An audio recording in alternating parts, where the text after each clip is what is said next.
আসসালামু কেমন আছো তোমরা? তুমি কেমন আছো মিম? মাশাআল্লাহ। তাহলে আমরা এটা কত নম্বর অঙ্ক শিখতেছি তোমাদের গণিত বইয়ের 13.1 এর 8 নম্বর, মানে সেরা 4-5টা অঙ্কের মধ্যে এই অঙ্কটাও সেরা অঙ্ক। তোমরা ক্লাস 9 এও করছো, আবারও দেখো। কি আছে মনে করি, সমান্তরালের প্রথম পদ এ ধরছি, সাধারণত আমরা জানি সমান্তরাল n তম পদের সূত্র b a plus n minus 1। এর জায়গায় যদি n হয় তাহলে কি সূত্র হবে? a plus n minus 1। আমরা প্রথমে m তম পদ লিখছি, তার প্রশ্নে m তম পদ উল্লেখ করা আছে। সমান্তরাল m তম পদের সূত্র a plus n minus 1 n তম পদের সূত্র a plus n minus 1 d।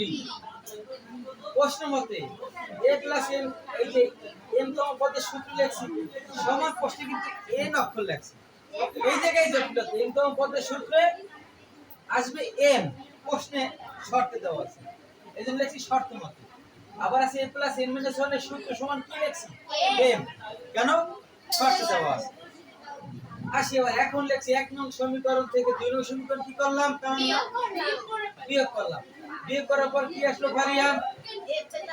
ওই প্রথমে 1 নং সমীকরণ বসে, দ্বিতীয়তে কি বসেছিলাম ইয়া? 2 নং সমীকরণ। এবার প্লাস থাকলে কি হয়? মাইনাস। প্লাস থাকলে মাইনাস, প্লাস থাকলে মাইনাস। এবারে দিলে কাটাকাটি গেলে যা আছে বসাইলাম, সমান n মাইনাস m। এই জায়গায় d কমন হয়ে থাকলে m minus n minus m n minus m plus হয়। এবার অনন কাটাকাটি গেল, থাকলো না। ওই সাইডে মাইনাস m রে আগে আছে, প্লাস m রে পরে নিছি, এরা থাকলো। ওই সাইডে মাইনাস m কমন হলে মাইনাসটা প্লাস, প্লাসটা। এবার সুবিধার জন্য গেছি কোথায়? এই জায়গা। এবার d রইলো, ওই গেছে কোথায়? ভাগে।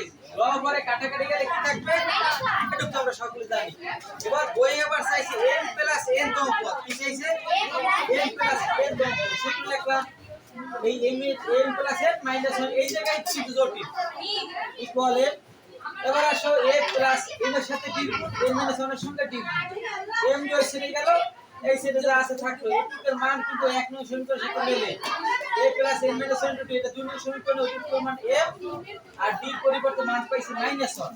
তাহলে মানে যে মাইনাস m, m কাটাকাটি গেলে 0। ধন্যবাদ তোমাদের সকলকে। ঘন্টা পড়ছে, আবহাওয়া খারাপ।